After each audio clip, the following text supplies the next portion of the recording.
Program Mahkamah Bergerak permudahkan urusan dokumentasi penduduk. Itu paparan dari Negeri di Bawah Bayu. Terus dengan laporannya bersama Soran Shah.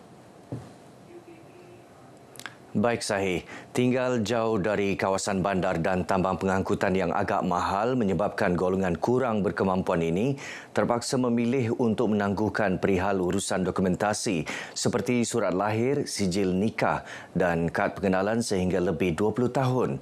Itu luahan penduduk yang tinggal jauh di perkampungan di kawasan Parlimen Kalabakan.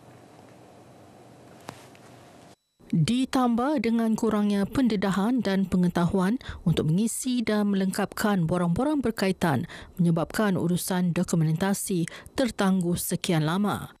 Namun kini menerusi inisiatif program Mahkamah Bergerak di kawasan Parlimen Kalabakan nyata banyak membantu penduduk menjimatkan kos pengangkutan sekaligus memudahkan urusan. Ini salah satu program yang amat baik. Kalau boleh kerajaan buatlah mungkin dalam setahun tu buat 2 kali ke 3 kali program macam ini bagi memudahkan orang kampung, terutamanya masyarakat daripada Ulu Kelabakan, Berantian, Pilda Umas. Dengan berbesar hatilah dengan urusan ini dapat diselesaikan. Dan terima kasih juga kepada kerajaan yang ada sekarang bagi program begini memudahkan penduduk kampung berurusan. Setakat ini, lebih 50 kes berkaitan dokumentasi seperti sijil nikah, sijil lahir dan kad pengenalan berjaya diselesaikan melalui program Mahkamah Bergerak di Kalabakan. Dan saya harapkan unit Mahkamah Bergerak ini membuat program ini secara berkala lah. Kita tidak mahu masalah terutamanya yang membabitkan dokumen ini terbiar. Apabila terbiar, semakin lama kalau kita tidak dapat selesaikan sekarang, ia akan menjadi satu masalah di kemudian hari. Program Mahkamah Bergerak ini dijayakan unit Mahkamah Bergerak, Jabatan Pendaftaran Negara JPN, Jahins, Jabatan Insolvensi, Sabah Law Society serta ketua-ketua adat tempatan.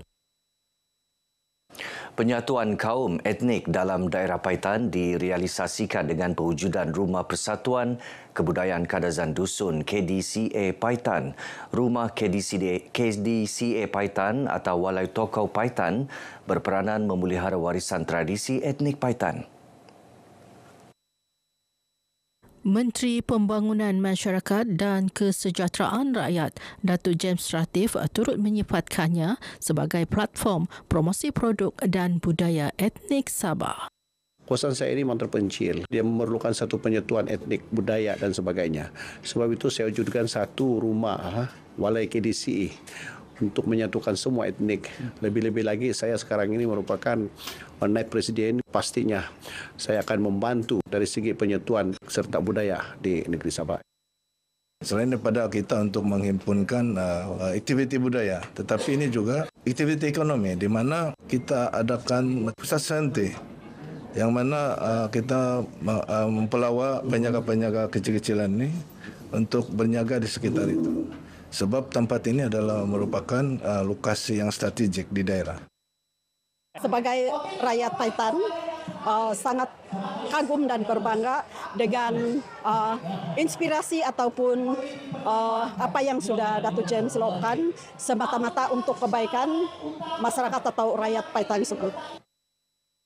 Dengan adanya Walai Tokau di Paitan, dia akan dapat menyatukan semua etnik-etnik yang ada di Paitan, terutamanya etnik Tembenuo, Sungai, Sandayorus dan Dusun Kadazan yang berada di sekitar sini. Suruhanjaya Tenaga Sabah IKOS komited memperkasa TVET melalui kerjasama dengan Institut Latihan Teknik dan Perdagangan ILTP Papar. Kerjasama strategik tersebut sebagai usaha memperkukuh pembangunan tenaga kerja mahir di negeri ini. Ketua Pegawai Eksekutif IKOS, Datuk Insinyur Abdul Nasir Abdul Wahid berkata, inisiatif ini juga bertujuan memastikan pembangunan modal insan dalam sektor tenaga dapat dipercepat bagi menyokong keperluan industri yang semakin berkembang di Sabah.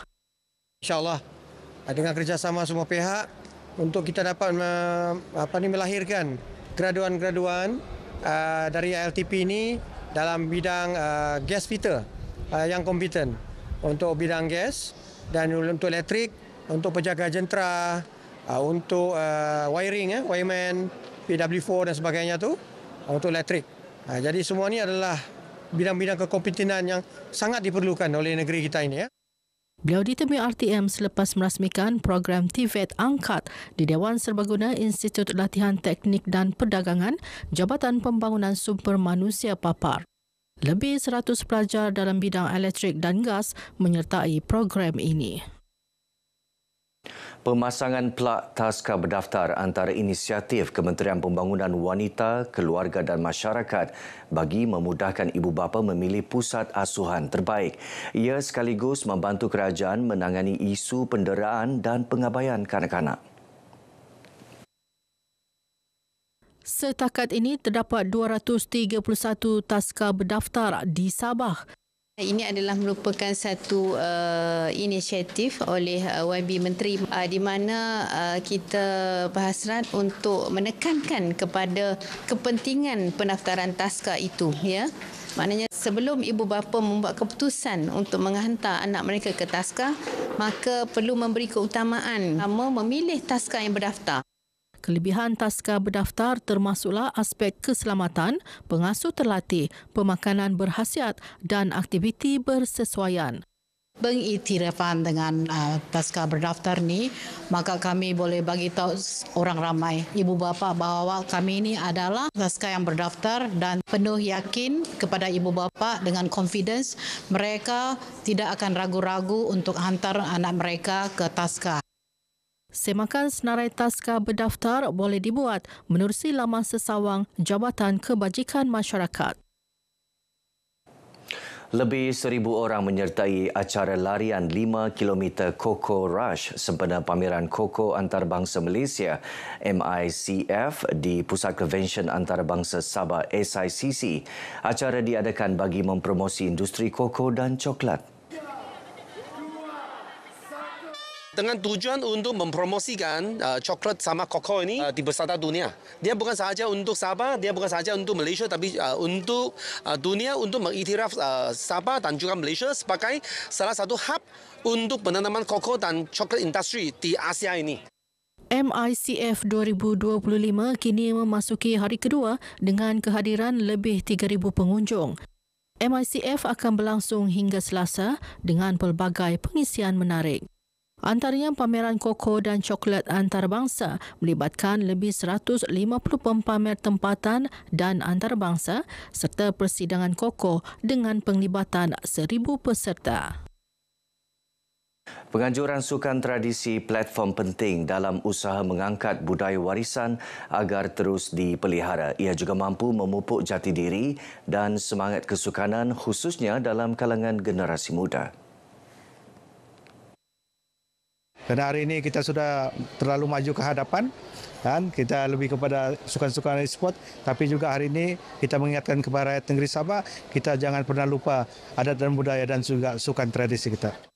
Dato' Fairuz ditemui media selepas merasmikan pertandingan sukan tradisi sempena sambutan Pesta Keamatan Peringkat Negeri Sabah 2025 di Pinampang. Antara sukan dipertandingkan termasuklah gusti lengan, tarik tali, melastik, menyumpit, menumbuk padi dan menjerat kerbau.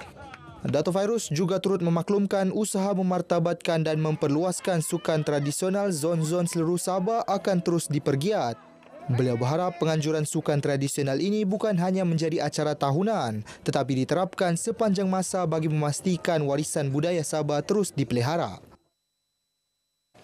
Baik saudara, setakat ini perkembangan dari Sabah untuk petang ini. Kita kembali bersama Sahi untuk lebih banyak perkembangan semasa dalam negara.